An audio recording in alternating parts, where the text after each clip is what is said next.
Literally, if we look at the etymology, that is to say, the origin of the word vipassana, we can analyze it into the prefix vi and the word passana. Passana means seeing. It comes from the root pas in Pali or pash in Sanskrit, which means to see. Pashyati is to see. And although it might not be immediately evident, actually that root in Sanskrit, pashyati, is related both to the Latin specere, spec, which means to see. Spec becomes spash, becomes pash in Sanskrit. And it's related to the Greek scope, skepsis, that kind of thing. Essentially, the ka sound of Indo-European can sometimes become a sha sound in Sanskrit. So that's how you get spec becoming spash, becoming pash. And V has several meanings. It's actually derived from dvi, and dvi is the same root that gives us duo, or the English word two, which is really two, right? T-W-O.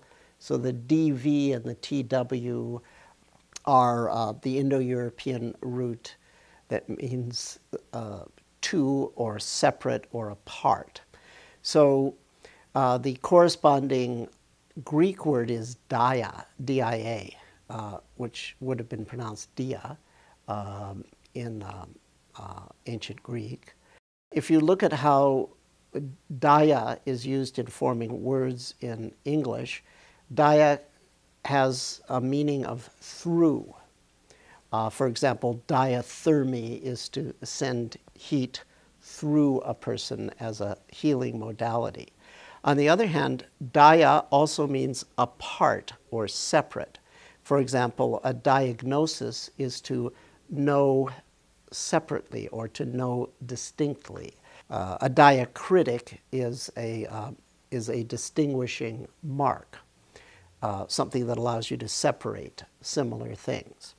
So, not surprisingly, the corresponding word in Sanskrit, or the corresponding prefix in Sanskrit, vi, means those two things. It means both separate and through. So literally, vipassana would mean to see separately, but it would also mean to see through. So to see separately, in my interpretation, is the ability to separate the basic sensory elements of experience, which I like to classify in terms of touch, sight, sound, feel, image, and talk. I've described the meanings of those elsewhere. So vipassana in the sense of separate sensory elements. We can also have even finer separations. Different flavors of feel can be separated.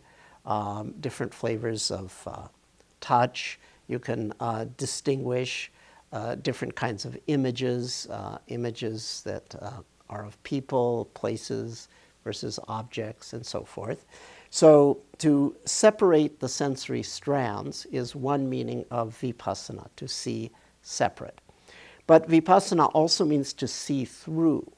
That means that once you separate a strand, you intently focus on that strand, and your awareness sort of soaks into its interstices. And that has the effect of causing it to soften, dissolve, so that it shows you its empty and vibrant nature.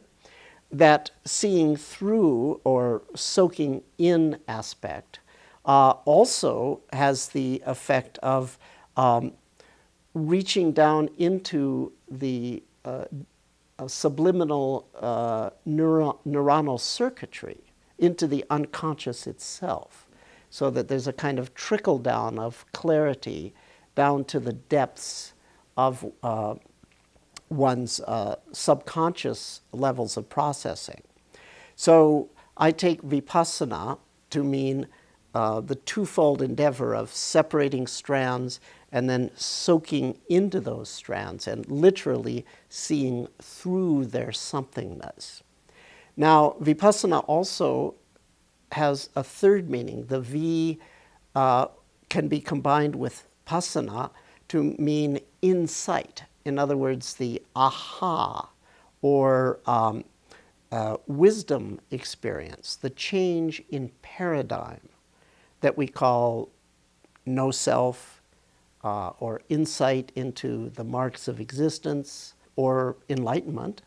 That change in paradigm, that wisdom or insight, is also implied by the word vipassana. So vipassana means separate the, as I like to interpret it anyway, it means separate the, see apart, see through, and see into your true nature or insight. And it has all three of those meanings in one word.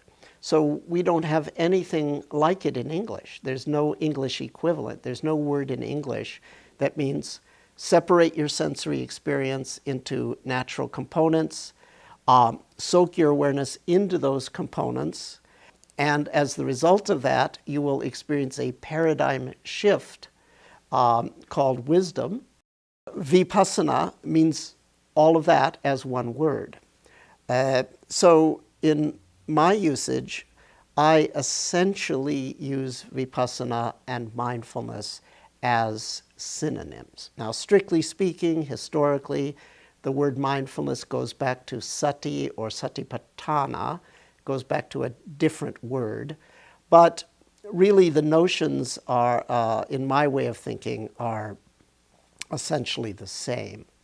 The way I like to set up my definition of mindfulness involves the separating, the soaking into, which I call the sensory clarity. And of course, in order to do that, you have to have concentration power. And then the equanimity piece is not implied by the word vipassana etymologically, but in terms of practical considerations. All mindfulness teachers emphasize this sort of gentle, matter-of-fact, sometimes it's defined as non-judgmental. That's not the term I use, but I prefer the more traditional equanimity term. But all Vipassana teachers emphasize that in addition to the clarification aspects. So that's sort of how I understand the terminology.